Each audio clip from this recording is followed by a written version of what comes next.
अस्सलाम वालेकुम मेरे प्यारी यूट्यूब फैमिली, कैसे हैं आप सब। उम्मीद करती हूँ कि आप सब ठीक होंगे। अल्लाह का शुक्र है मैं भी बिल्कुल ठीक हूँ। तो यहाँ पे ना किचन में आ गई थी।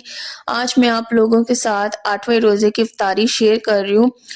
अल्हम्दुलिल्लाह आज 8वां रोज़ा भी गुजर गया। कल 9वां हो जाएगा, फिर 10वां एक अशरा जो है कंप्लीट हो जाएगा। जब एक अशरा पहला कंप्लीट हो जाएगा ना, फिर पता भी नहीं चलते रोज़े कैसे गुजर जाते हैं। फर्स्ट के जो 10 होते हैं ना, फर्स्ट 10 यानी कि एक अशरा जब तक कंप्लीट नहीं होता तब तक थोड़ा-सा होता है कि हाँ, अभी 7वां है, 8वां है, लेकिन उसके बाद फिर कैसे मिनटों में गुज़र जाते हैं, चुटकियों में पता भी नहीं चलता। एक दिन इसी तरह से रमज़ान भी गुज़र ही जाएगा, फिर ईद आ जाएगी। बस यही दिन है। अल्लाह का जितना भी शुक्र अदा करे उतना कम है इबादतों के। वैसे तो इबादत इंसान सारा साल ही करता है, लेकिन इस महीने का अपना ही मज़ा है, बहुत ही रौनकें और मज़ा होता है इस महीने में। यहाँ पे ये जो मैं आप लोगों के साथ शेयर कर रही हूँ, ये लेफ्ट ओवर जो है इफ्तारी थी। चावल भी पड़े थे, साथ में कबाब थे, साथ में ये थोड़ा-सा फुल्की वाला रायता था, उसके अलावा साथ में सैलेड भी था।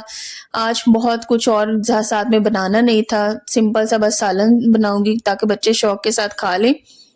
अच्छा, जो कबाब पुलाव के साथ है ना, वो कबाब हम लोगों ने सेवर से लिए थे, साथ में हम लोगों ने ना ज़र्दा भी लिया था।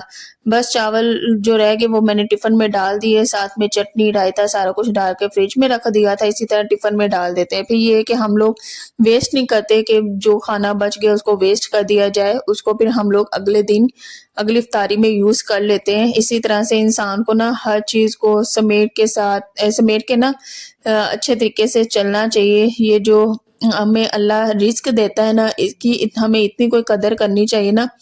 और दूसरा ये कि हमारे जो शौहर हैं, उनकी ये हक हलाल की कमाई होती है, सारा दिन के वो धक्के खा के फिर ही ये हमें नसीब होता है, तो अल्लाह का शुक्र भी अदा करें साथ में।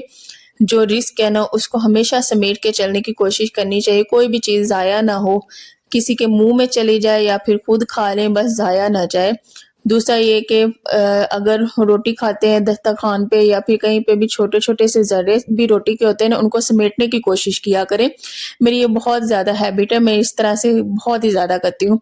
यहाँ पे ये ना मेरी आंटी ने बना के रखा हुआ था, कोई अंदर लीमू भी था, साथ में हरी मिर्च भी थी, साथ में पुदीना भी था। पानी कोई बनाया हुआ था, उन्होंने ना कोई रेसिपी देखी थी, तो वो मैं दिखा रही थी अपने हस्बैंड को, ये आज कोई नया पानी बना हुआ है किचन में। तो ख़ैर यहाँ पे मैं आ गई थी। अच्छा, इफ्तारी में बनाना क्या है वो तो मैंने आप लोगों को बताया ही नहीं। आलू मैंने काटे हैं, साथ में मैंने थोड़ा-सा चिकन निकाल लिया। आलू गोश्त का जो है सालन बनाऊँगी, सिंपल सा शोरबा मैं बनाऊँगी ताकि बच्चे ना शौक के साथ खाएँ। अच्छा, जब भी शोरबा बनाना होता है ना, उसमें मैं कम प्याज़ ऐड करती हूँ, उसके अलावा टमाटर जो है वो भी मैं कम ही ऐड करती हूँ, ताकि हमारा जो अच्छा सा है ना वो शोरबा बन जाए। नहीं तो उसमें से प्याज़ भी ज़्यादा हो तो नज़र आते रहते हैं, और टमाटर तो वैसे भी मैं प्यूरी बना के ना डालती हूँ। और आप सबका रमज़ान कैसा गुज़र रहा है?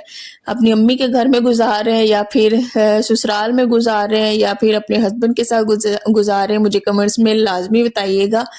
अ, मेरे ख़्याल से मैंने एक ही जो रमज़ान है वो अम्मी की तरफ गुज़ारा होगा, जब इशाल ना छोटी थी तब नूर नहीं थी।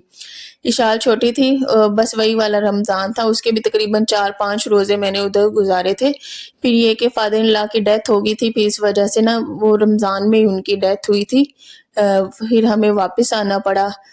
बस बाकी फिर कभी मौका ही नहीं मिला कि उधर जाएँ और रमज़ान गुज़ारें। ये कि अब इशाल के साथ में पेपर हो रहे हैं एनुअल, अल्हम्दुलिल्लाह उसके पेपर भी हो गए हैं, 2 हो गए हैं, बस कल एक वो रह जाएगा इंग्लिश का। इतनी कोई मुझे खुशी है ना कि मेरी बेटी के जो एग्ज़ाम्स हैं वो कंप्लीट हो गए। मेरे ख़्याल से हमें जब हमारे पेपर हुआ करते थे, हमें अपनी भी इतनी कोई खुशी हुआ करती थी ना, बस पेपर ख़त्म हो गए, उसके अलावा नई क्लास की जो एक्साइटमेंट होती थी वो अलग ही होती थी। इसी तरह मुझे इशाल की को लेके ना बहुत ही ज़्यादा एक्साइटमेंट है कि अल्हम्दुलिल्लाह उसको पढ़ाना कोई आसान काम नहीं होता। मैंने देखा है कि बहुत सी मदर्स के पास या तो टाइम नहीं होता है या फिर वो पढ़ाना नहीं चाहती, तो वो ना ट्यूशन भी भेज देती हैं बच्चों को। लेकिन मैंने उसको खुद से पढ़ाने की बहुत ज़्यादा कोशिश की है और अपनी तरफ से बहुत ही अच्छा उसे पढ़ाने की कोशिश की है। इंशाल्लाह उसका जब रिज़ल्ट आएगा ना, वो मैं आप लोगों के साथ लाज़मी शेयर करूँगी। बस उसके लिए आप लोगों ने ढेर सारी दुआ करनी है कि अल्लाह उसे कामयाब करे, अल्लाह उसे पास कर दे। मैंने अपनी बच्ची पे बहुत ज़्यादा बर्डन नहीं डाला हुआ कि हाँ तुमने फर्स्ट पोजीशन लेनी है, सेकंड लेनी है, थर्ड लेनी है, कोई ऐसा मैंने उस पर बोझ नहीं डाला हुआ। मुझे ये है कि बस बच्चे पढ़ जाएं, अपना एक अच्छा जो है वो अपनी एक अच्छी बेस बन जाए उनकी पढ़ने की। बहुत ही ज़्यादा बर्डन एक बच्चे पे डालना नहीं चाहिए। फिर बाद में जब वो बड़े हो जाएंगे फिर खुद से भी वो पढ़ने वाले होंगे। जब कभी बड़े होंगे उनको ट्यूशन चाहिए होगी की ज़रूरत होगी तब इंशाल्लाह वो भी उन्हें दिलवाएंगे। वैसे तो आजकल यूट्यूब पे हर चीज़ है, आजकल तो लेक्चर्स इतने ना यूट्यूब पे भी सर्च करें तो मिल जाते हैं। तो मेरा नहीं ख्याल कि इस तरह की नौबत आएगी। यहाँ पे सालन भी हमारा जो है डन हो रहा था। जल्दी से बस टाइम से मैं आ गई थी। मैंने कहा बंदा आराम से बनाए, जो आराम से कुकिंग बनाता है ना उसकी बात ही अलग होती है। अच्छा, एक मैंने ना इफ्तारी आप लोग के साथ शेयर की, इतनी कोई मैंने अफरा तफरी में वो बनाई थी ना, मेरे पास सिर्फ 1 ही घंटा था। उसमें ना कहीं मैं नमक चख बैठी और मुझसे गलती होगी, मुझे पता भी नहीं चला। खैर हो जाता है इंसान से, जल्दी-जल्दी में मैंने चखा था नमक। तो इतनी जल्दी में जब बना रहे थे तो जल्दी से चख भी लिया। यहाँ पे बाहर का मौसम भी आजकल इतना कोई प्यारा है। अच्छा, एक तो हम लोग दिन में 2 दफ़ा लाज़मी बाहर जाते हैं। बच्चों को दोपहर को भी लेके जाती हूँ, छाँव पे बैठ जाते हैं या फिर धूप में भी वो खेल लेते होते हैं। दूसरा ये कि फिर अभी मैं इफ्तारी बना रही थी ना, जब जल्दी से मैंने सारा कुछ कर लिया ना, फिर हम 15-20 मिनट के लिए नीचे चले गए। जब इस तरह का मौसम होता है ना तो हमारे जो पाँव है ना वो घर में टिकते ही नहीं है। बच्चे भी बाहर जाने की करते हैं और हम बड़ों को भी होता है कि बस बाहर जाएं और एंजॉय करें। फिर आगे ये कि बहुत ही ज़्यादा जब गर्मी होगी ना, फिर मच्छर इतना आ जाना है ना डेंगू वाला, फिर हम लोगों से बाहर निकल होना नहीं है। इस वजह से ना इस मौसम को हम लोगों ने बहुत ज़्यादा एंजॉय करने की कोशिश करते हैं। यहाँ पे मैंने मसाले भी इसमें ऐड कर दिए। अच्छा, ये ना कसूरी मेथी है। कसूरी मेथी को मैं डाल रही हूँ अपने इसमें बॉक्स में। ये मेरी बहन ने ली थी कसूरी मेथी। क्या हुआ कि उसने लिए, कहती है कि हम पहले ये सारी यूज़ कर लेते हैं उसके बाद फिर नहीं लेंगे, क्योंकि अगर कसूरी मेथी की ज़्यादा एक इंसान यूज़ करे ना तो वो पड़ी-पड़ी फिर उसकी जो खुशबू होती है, उसकी स्मेल होती है, वो उसकी ख़त्म हो जाती है। फिर मैंने कहा कि तुम्हारा आइडिया भी अच्छा है, मैंने ली थी ना तो उसमें फिर टेस्ट ख़त्म हो गया था, फिर इस वजह से मैं दोबारा लेने को दिल नहीं किया।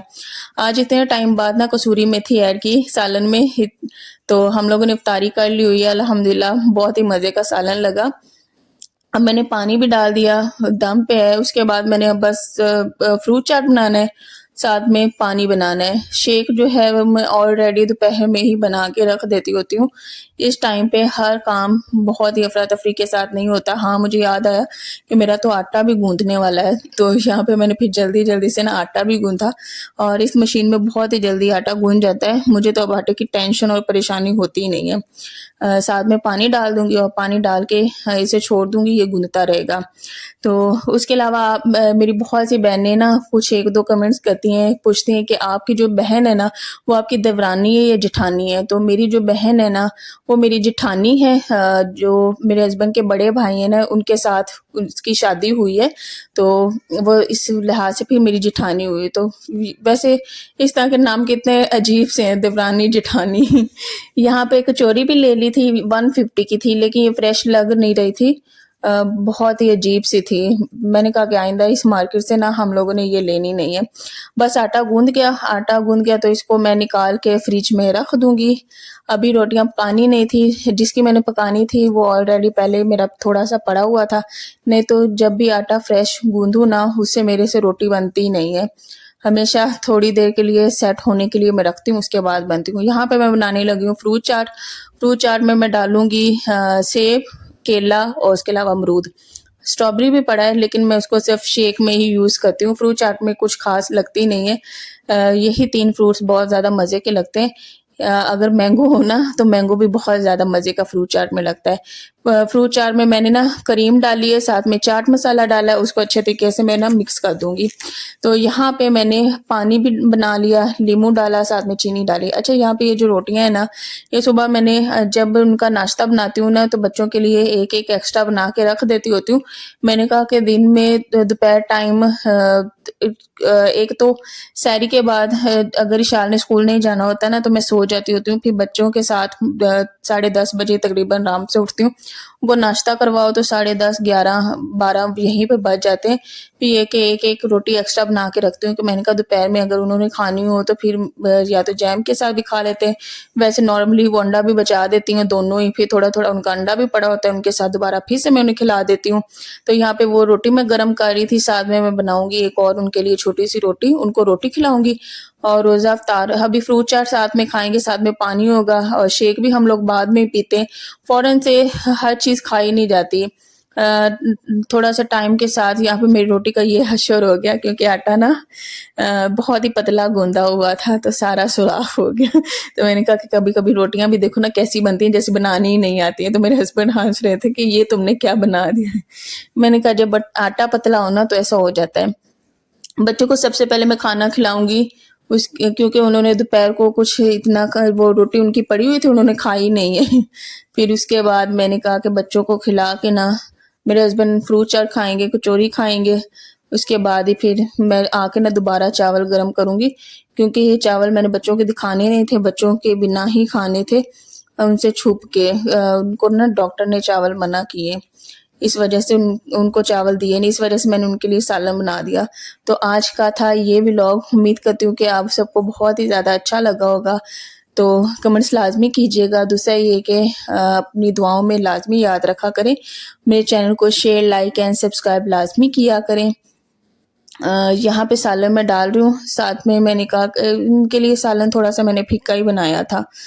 साथ में मैं मूसा के लिए भी डाल रही थी, मैंने कहा कि मूसा भी खा लेगा रोटी। बच्चे होते हैं ना उनको शोरबे के साथ डिप करके साथ में बोटी हो तो आलू हो तो वो शौक के साथ खाते हैं। यहाँ पे बस मैं चीज़ें रखूँगी, टाइम बहुत ही शॉर्ट रह गया था और यहीं पे हमारे व्लॉग का भी एंड हो रहा है। अभी यही चीज़ें मैं लेके आई थी लेकिन बाद का खाना जो खाना है वो मैं बाद में गरम करूँगी, उसके बाद ही खाएँगे। तो चलें जी, अल्लाह हाफ़िज़।